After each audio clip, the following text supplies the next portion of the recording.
Chers amis d'Ivoire TV, bonsoir. Merci de suivre Ivoire TV. Bien sûr, ce soir, nous recevons dans nos studios le docteur Nyaka, venu tout directement de Washington DC. Ça fait 4 heures de route. Et à chaque fois que nous avons eu besoin du docteur Nyaka, il a toujours été avec nous pour discuter des problèmes de la Côte d'Ivoire. Avec lui, ce soir, nous allons faire le tour d'horizon de la Côte d'Ivoire, discuter de l'actualité politique en Côte d'Ivoire. Bonsoir, docteur. Bonsoir Germain, voilà. Bonsoir et merci pour l'opportunité.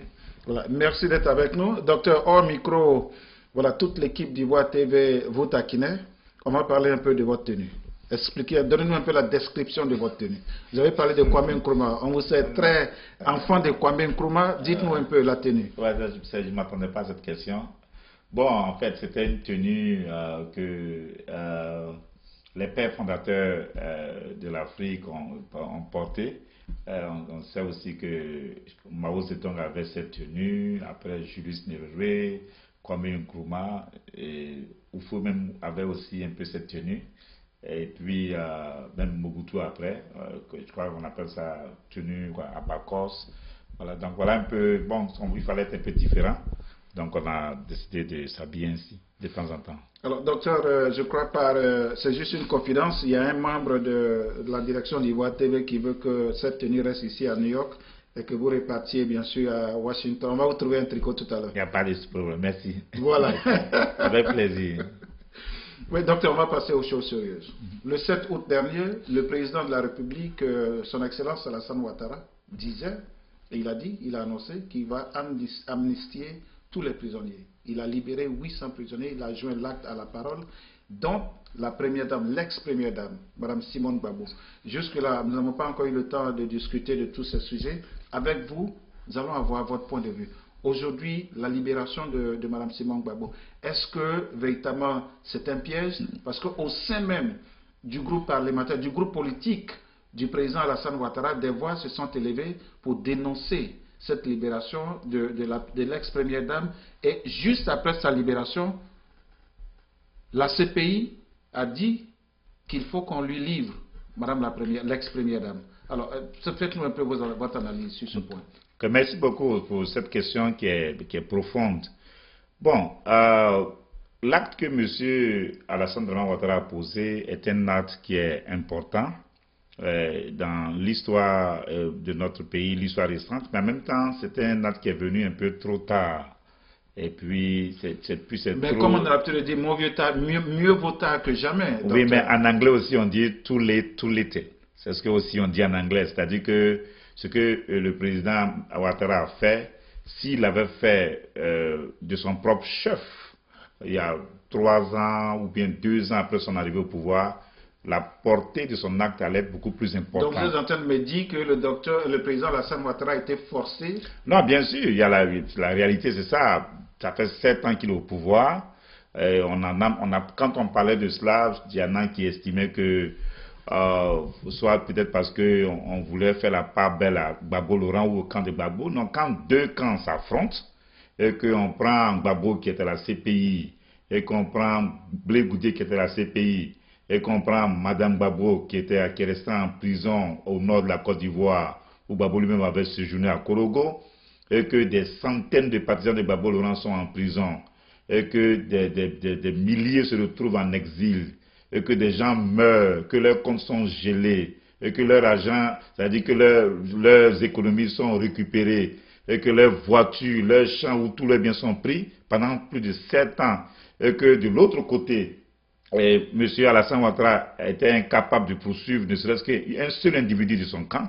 On l'a dit, c'était une justice sélective et que ce n'était pas la vraie justice parce que la vraie justice, pour citer Dr. King, ne saurait faire de discrimination. On l'a dit, des gens pensaient que c'est parce que, bon, on voulait soutenir Gbagbo Laurent. Mais au nom de la vraie justice, M. Ouattara aurait pu agir autrement et il ne l'a pas fait.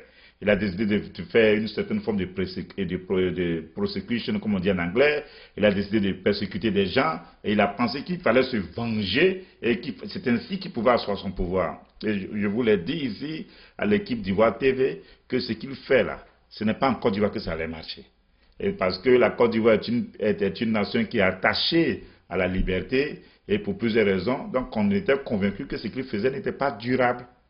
Donc maintenant, avec la pression interne, avec la résistance passive de beaucoup de personnes en Côte d'Ivoire, et puis les organisations de droits de l'homme qui hier le soutenaient, certaines ont décidé de dénoncer cette injustice, et avec la pression interne et avec ce qui se passe à la CPI, donc, et puis on le sait, avec le travail que des gens comme les Oudins et bien d'autres ont fait, donc Alassane Ouattara était obligé de lâcher du lest au nom d'une certaine réconciliation.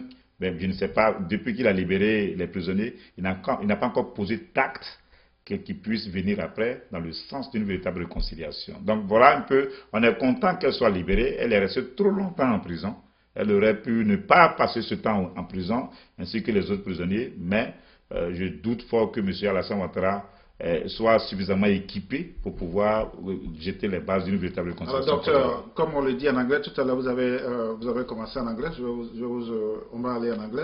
Comme on le dit en anglais, better late than never.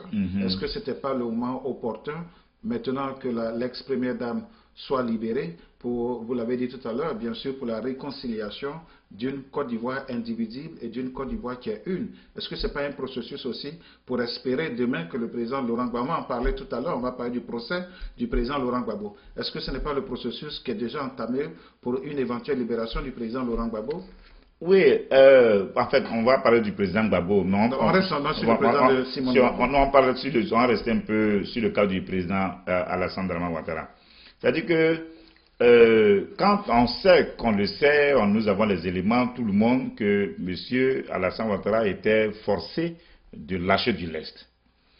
On est content que Simon Gbagbo ait été libéré. Docteur, je voudrais, quand vous dites forcé, est-ce que vous dites forcé parce qu'en ce moment-là, l'Union européenne faisait pression sur le président Alassane Ouattara? Est-ce que c'est par rapport à ça que vous parlez de non, le rapport de l'Union européenne, on sait comment les Européens fonctionnent. Le rapport de l'Union européenne, des amis l'avaient vu déjà bien avant qu'il ne sorte.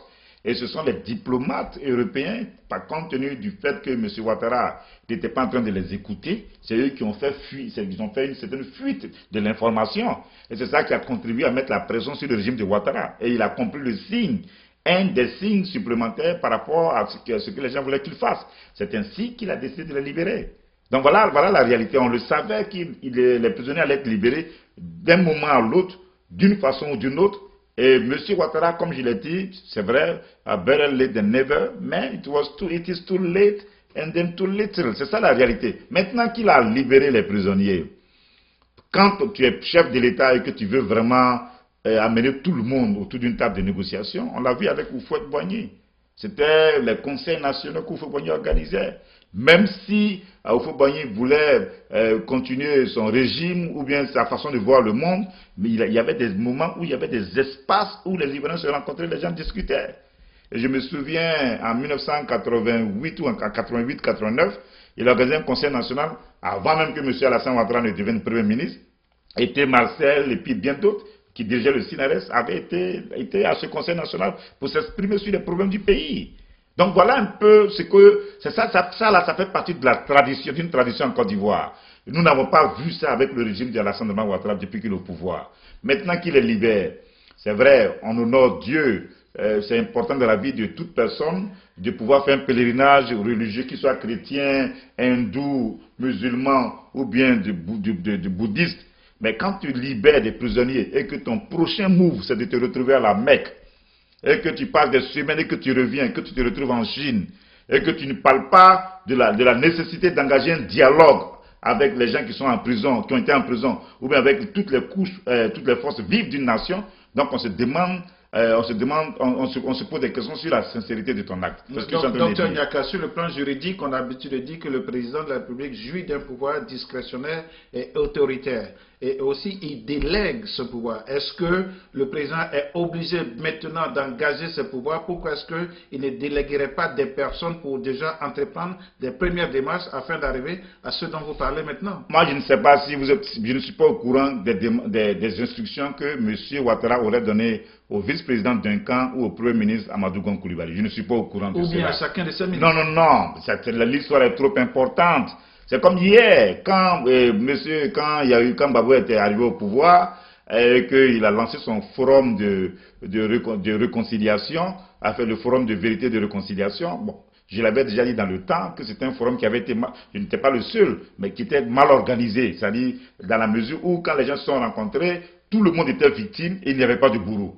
Mais cette fois-ci, M. Ouattara évite même le débat. C'est-à-dire une plateforme où les gens doivent venir se rencontrer pour discuter des problèmes de la nation. C'est lui, il est le seul qui a ce pouvoir-là parce qu'il est le chef suprême, il est le chef suprême de la Côte d'Ivoire. C'est à lui qu'incombe la responsabilité de jeter les bases d'une véritable conversation au-dessus du plan national pour que toutes les représentations des différentes couches de la nation se rencontrent pour discuter du devenir de la nation, de la reconstruction de notre pays. Donc en fait, vous parlez du demain et du relendemain de la Côte d'Ivoire, Dr Niaka. Oui, c'est-à-dire que aujourd'hui, merci pour cet élément. Aujourd'hui, nous sommes arrivés à un point où nous devons reconnaître que nous avons tous péché et nous sommes privés de la gloire de Dieu. Il y en a qui ont commis plus de péchés, il y en a qui ont tué plus, mais nous sommes arrivés à un point où on doit se rendre compte que nous avons tous péché et que chacun de nous doit pouvoir avoir un sens de contrition, chacun de nous doit pouvoir se mettre dans une position de rédemption individuelle qui puisse être le fondement d'une rédemption collective ou bien d'une rédemption nationale. Qu'est-ce qu'on disait hier? Pourquoi est-ce que M. Ouattara a levé une armée? Ou pourquoi ceux qui le soutenaient ont décidé de faire une rébellion? Pourquoi? Parce qu'il avait été écarté du jeu politique, du point de vue à cause de sa nationalité douteuse, parce que bon, les gens avaient le sentiment que les nordistes étaient persécutés en Côte d'Ivoire, parce que, d'après Soro, Guillaume et bien d'autres, quand tu portes un boubou en Côte d'Ivoire, tout de suite, on te prend pour un étranger, alors qu'il y a des Ivoiriens, père et mère ivoiriens, qui portaient des boubous, donc qui étaient persécutés, qui pouvaient mourir. Donc, c'est vrai qu'il y avait des problèmes en Côte d'Ivoire en ce moment, et ce n'était pas seulement le seul fait de Gbagbo et de Bédié, parce que M. Ouattara a été Premier ministre.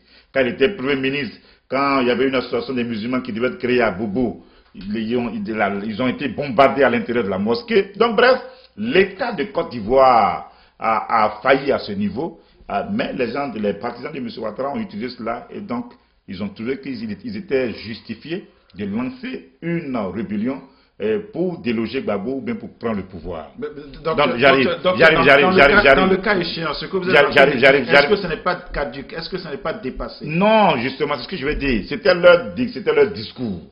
Et donc, pour eux et pour ceux qui les ont soutenus et qui, selon la propagande, le seul mal de la Côte d'Ivoire, c'était l'ivoirité. Donc voilà, c'est pourquoi c'est pas gratuit. Et nous, on leur a dit que oui, l'ivoirité était un fléau, c'était un mal. Moi, j'ai combattu l'ivoirité. Quand M. Ouattara avait quitté la primature et que Henri Konan Bédié est devenu président et qu'il était en train d'enlever tous les partisans de M. Alassane Dramane Ouattara de l'administration, je me souviens, journaliste, j'avais écrit un article que j'avais appelé la dédramanisation de l'administration. Donc, on a mené ce combat parce qu'on croit à une Côte d'Ivoire unie et indivisible.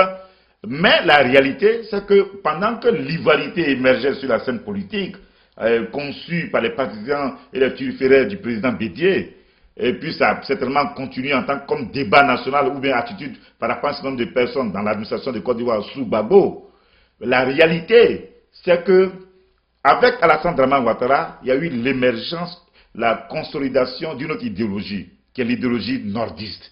Et donc, dont le fondement, dont l'acte fondateur a été la Charte du Nord, et Alpha Blondy a fait partie de ceux qui ont écrit des documents pour expliquer pourquoi est-ce que les gens du Nord étaient les seuls à être brimés, ce qui est en Côte d'Ivoire, et que demain, après Houphouët-Boigny, ils avaient le droit soit d'avoir leur pays, et donc c'est ainsi qu'ils ont développé toute cette théorie. Monsieur Alassane Ouattara fait une rébellion, basée sur l'idéologie nordiste, mobilisant les gens du Nord. Ils arrivent au pouvoir, qu'est-ce qu'on a vu? Donc, ceux qui hier étaient en train de dénoncer l'ivoirité, aujourd'hui, c'est eux qui deviennent donc, qui mettent en place donc l'idéologie nordiste avec le rattrapage ethnique, et on enlève des gens de diverses ethnies un peu partout. La plupart des positions importantes dans le pays doivent appartenir aux gens du Nord. Ça là, hier, on a dénoncé l'ivoirité. Aujourd'hui, on doit pouvoir dénoncer la Charte du Nord et l'idéologie nordiste. En d'autres termes, ceux qui sont les défenseurs d'une idéologie ou de l'autre, soit de l'ivoirité ou de la Charte du Nord, ces deux idéologies ne peuvent pas s'accommoder avec l'âme de notre nation qui est une nation multiculturelle, qui est le microcosme des États-Unis d'Afrique, et la Côte d'Ivoire qui est une nation qui est appelée à être le porte-flambeau d'une nouvelle dispensation du panafricanisme. Donc voilà un peu ce que je voulais ajouter. Ce que vous êtes en train de dire, en parlant de la Charte du Nord, en parlant de tout ce que vous êtes en train de dire, ce débat-là, est-ce qu'aujourd'hui, est-ce qu'il sied dans le contexte politique, dans le contexte environnemental ivoirien, dans ce processus, bien sûr, de réconciliation, dans ce processus de la libération des prisonniers, aussi bien politiques que des prisonniers civils, est-ce que ce débat sied aujourd'hui dans un contexte aujourd'hui de réconciliation? Oui, cela dit que je ne vais pas penser que tu es en train d'insister sur cette question. Il y a au moins 10 ans de cela. Non, est-ce qu'il y a une continuité? Non, c'est ce que je suis en train de dire. On a remplacé une injustice par une autre injustice. C'est ce que je suis en train de dire. On a remplacé une injustice fondée sur l'ivoirité par une autre injustice qui est basée sur la Charte du Nord et sur l'idéologie nordiste. Donc si demain, là, nous voulons bâtir une Côte d'Ivoire réconciliée avec elle-même, on doit être capable de se regarder dans le miroir pour voir que ce n'est pas seulement que l'ivoirité qui était le seul fléau, mais que l'idéologie nordiste et la Charte du Nord, il y en a même d'autres, même le tribalisme. C'est-à-dire que si on n'est pas capable de s'asseoir autour d'une table pour dire que voici les problèmes comportementaux que nous avons eus, donc on ne sera pas capable de jeter les bases d'une Côte d'Ivoire qui puisse se réconcilier avec elle-même. C'est ce que je suis en train de dire. Ce n'est pas parce qu'on veut se réconcilier qu'on ne doit pas avoir le courage de se dire la vérité. On doit être... Des vérités ont été dites. Non. Il n'y a pas eu de débat en Côte d'Ivoire. Ce débat a été déjà engagé sur la Charte du Nord. Non, ce débat a été engagé sur l'ivoirité. Non, comment? Aujourd'hui, l'Ivoirien devait pouvoir se mettre au-dessus de ces concepts. C'est ce que je suis en train de dire. Demain, là, s'il y a un nouveau président qui vient en Côte d'Ivoire, c'est un problème pratique. Demain, un autre président arrive, et il n'est pas du Nord, et il est certainement du centre, ou bien de l'Ouest, ou bien du centre-Ouest. Tous les cadres que M. Alassane Ouattara a mis dans l'administration, on fait quoi avec eux? Quand on va vouloir les remplacer sur la base de l'incompétence de certains, il y en a qui vont crier encore au sort et qui vont trouver que c'est parce qu'on est en train de pourchasser encore les gens du Nord. Je n'ai pas fini. Deuxième élément, les gens qui sont venus des différentes régions, qui ont occupé les terres des gens à l'ouest, de façon illégale, de façon injuste, si demain on les enlève, ou bien s'il y a des conflits que des gens meurent, qu'est-ce qui va se passer? Docteur Nyaka, nous vivons aux États-Unis. Nous savons qu'au temps du président Obama, des juges ont été nommés. Et quand le président Trump est arrivé, qu'est-ce qu'il a fait? Il a démis ces juges qui ont été nommés par le président Obama pour créer lui-même sa propre justice. Est-ce que c'est un cas échéant et personnel, individuel à la Côte d'Ivoire, ou bien c'est une situation universelle? Non, c'est-à-dire que les pays comme les États-Unis ont atteint un niveau de démocratie où les gens peuvent faire ce genre de choses et puis ça ne va pas entraîner une guerre civile. Les gens peuvent faire ça aux États-Unis et puis ça ne va pas entraîner une rébellion. C'est ça la réalité. Nos pays sont encore fragiles. Et ici, c'est le problème que tu soulèves est un problème important. Ici aux États-Unis, les gens se sont mis d'accord sur les fondamentaux de leur nation. En Côte d'Ivoire, on ne sait même pas qui est ivoirien. Il y en a qui pensent que ne peut être ivoirien que celui qui est le deux parents ivoiriens. Moi, je suis là, je parle avec des gens qui vont te dire, oh, mais ce type-là, c'est un Béninois. Pourquoi? Bon, il vient dire, c'est un Béninois. Tu vois, voilà, son nom, c'est un Béninois. Mais il peut être né Béninois, et puis il peut avoir la nationalité ivoirienne de façon régulière. C'est un Ivoirien. Ce débat-là, on ne l'a pas vu en Côte d'Ivoire. Chaque président qui arrive impose sa loi. Et il pense que c'est la seule vérité. Il est remplacé celui qui vient demain faire autre chose. C'est ce qui fait que l'Afrique est dans un perpétuel recommencement. Donc, si demain quelqu'un arrive au pouvoir et qu'il enlève tous les juges de M. Ouattara et qu'il les remplace par les gens de son groupe ethnique, mais c'est un problème. Alors c'est pour ça que je dis qu'il faut qu'on ait un véritable débat. Et ce débat, il aura lieu en Côte d'Ivoire tôt ou tard. Soit, que ce soit avec M. Ouattara ou après M. Ouattara, ce débat aura lieu. On ne peut pas de façon perpétuelle et de façon permanente faire une fuite en avant, croyant que le pays va bien, alors que le pays ne va pas bien. Hier, quand, moi je peux le dire, c'est vrai que j'ai eu des soucis avec un certain nombre de personnes proches de Babou à cause de cela. Quand le problème de M. Ouattara n'était pas en train d'être réglé, On l'a dit à des gens. Ce problème-là va nous amener quelque part. Oh mais non, on me l'a dit. Le président Gbagbo a une solution scientifique pour le cas de Ouattara. Voici la solution scientifique où ça nous a amené. Donc ce que je dis, ce n'est pas une affaire de procès contre M. Ouattara, contre Bédié, contre Gbagbo ou contre qui que ce soit. Les fils de notre nation, on doit pouvoir réfléchir à une Côte d'Ivoire qui réduise les sources de conflits, et de telle sorte que si demain un président arrive, il ne pourra pas se permettre de mettre les gens de son groupe ethnique seulement, parce que s'il le fait, cela va créer beaucoup plus de tensions dans la société. C'est de cela que nous parlons. Alors, Dr Nyaka, revenons, allons un peu en arrière. Au temps du président Houphouët-Boigny, si mes mémoires sont exactes, le président Houphouët-Boigny a créé la géopolitique. C'est-à-dire nommer des cadres de chaque région dans son administration. Mais je pense qu'il y avait beaucoup plus de Baoulés que des cadres d'autres régions. Est-ce que ce n'est pas dans cette continuité aujourd'hui que nous avons les... C'est ce qu'on dit. C'est-à-dire que ce n'est pas parce que Houphouët-Boigny le faisait que c'était bien. Moi, je suis bêté. Je sais, en grandissant là, j'ai entendu et j'ai vu comment est-ce qu'on percevait les bêtés dans la société. En grandissant là, je savais comment est-ce que les Baoulés se percevaient en Côte d'Ivoire. On le sait. C'est ce que je dis.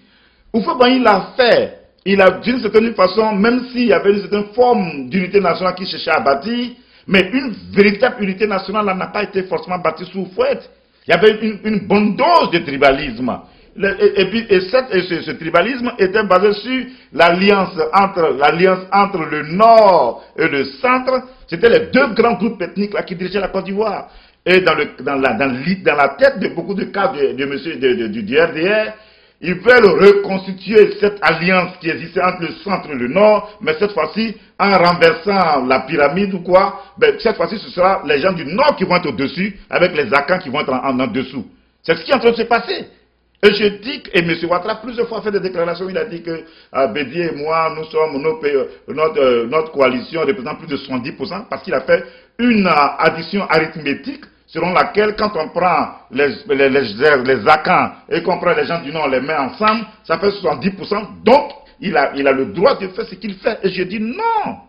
Donc ce que nous sommes en train de dire, il faudrait qu'on arrive à réduire les fléaux comme le tribalisme, les fléaux comme des concepts de repli identitaire comme l'ivoirité, comme la charte du Nord, ou bien toute autre idéologie basée sur l'ethnicité, sur l'ethnocentrisme. C'est de ça que nous sommes en train de parler. Dr Nyaka, on va revenir un peu sur la situation de l'ex-première dame, Mme Simone Gbagbo. Depuis sa sortie de prison, voilà, tout le monde lui fait la cour, tout le monde lui fait les yeux doux. Le PDCI n'arrête pas d'envoyer les gens chez elle à la maison, la courtiser, lui faire les yeux doux, lui parler. Quel est le poids politique de Madame la Première Dame aujourd'hui en Côte d'Ivoire? Bon, c'est sûr que... Est-ce qu'elle pourra réconcilier ses enfants à Aboudraman Sangaré et à Finguessan? Bon, ça c'est une très très grande question. Voilà, c'est une grande question. C'est deux questions. Voilà, deux questions. Et je vais pas éviter. Bon, c'est vrai que ça fait plaisir pour ce que la femme a subi, la torture qu'elle a subie, les tortures corporelles, les tortures morales, tout ce que la femme a subi, les humiliations publiques, tout ce qu'elle a connu, elle a vécu. Ça fait plaisir de savoir que l'histoire est en train de la réhabiliter. Je ne vais pas passer trop de temps sur ce sujet. Et donc, de ce point de vue, et c'est ça aussi la vie. Généralement, les hommes aiment célébrer ceux qui réussissent. Donc, comme elle est sortie du séjour des morts, donc naturellement, même ceux qui hier s'étaient éloignés d'elle, on en connaît, aujourd'hui sont les premiers à faire des photos op ou bien des Photoshop ou bien à faire des photos avec elle. Ça fait plaisir. Mais aussi, il ne faut pas dénigrer un peu le PDCI. Il faut aussi reconnaître que depuis plusieurs mois, le président Bédié est rentré dans une position de défiance vis-à-vis du régime d'Alassane Draman Ouattara. Ça, c'est la réalité. Et parce que hier, on accusait Gbagbo d'être boulanger. Monsieur Alassane Draman Ouattara se comporte vis-à-vis du président Bédié comme un pâtissier. Quelqu'un qui avait donné son accord pour qu'en 2020, le pouvoir retourne au PDCI-RDA. et tous les signaux et tous les signes que nous avons observés montrent que Alassane Ouattara est partagé entre deux choix. Soit rester au pouvoir lui-même ou donner le pouvoir à Amadou Gon Coulibaly avec un intermède qui pourrait échouer au vice-président d'un camp. Voici le plan de Ouattara. Il n'y a pas d'autre. Il ne veut ni de Soro et il ne veut ni du PDC-RDA par rapport aux négociations qu'ils ont. Donc, l'attitude du président Bédié d'avoir décidé de renoncer aux privilèges, parce qu'à un moment donné, on nous a dit qu'il était tellement corrompu qu'il ne pouvait même pas s'opposer à M. Ouattara. Il l'a fait aujourd'hui. Il a lâché ses poulains, il a libéré leur énergie, les Kakabé, les Gikaoué, les Jean-Louis Billon et tout le monde. Et donc, cela dit que demain, là, si les choses se passent bien, et quel que soit par là où nous devons passer, l'histoire devrait reconnaître que c'est un élément important dans la reconquête de notre liberté en Côte d'Ivoire. Donc, je ne dirais pas que le PDC fait la cour à Mme Gbagbo, comme si le PDC n'avait pas déjà posé des actes avant qu'elle ne sorte de prison. Donc, je voulais rectifier cela de façon historique. Maintenant, la réalité, et j'aime toutes les questions, mais la deuxième là, sur Mme Gbagbo, si elle peut réconcilier ses enfants, c'est une question qui est importante. Tous les hommes politiques en Côte d'Ivoire là, M. Alassane Dramane Ouattara, Henri Konan Bédié, Simone Gbagbo, et puis Afi N'Guessan, et Gbagbo lui-même, et tous ces gens, Soro Guillaume, eux tous, ils sont, comme on le dit en anglais, we are in a defining moment. C'est pas comme on dit ça en français. Ils sont tous, c'est-à-dire qu'ils vont être testés, eux tous, autant qu'ils sont. Le premier test de Mme Gbagbo là, c'est Afi N'Guessan. Vous l'avez découvert ici. Que vous avez découvert Ivoire TV. Ivoire TV.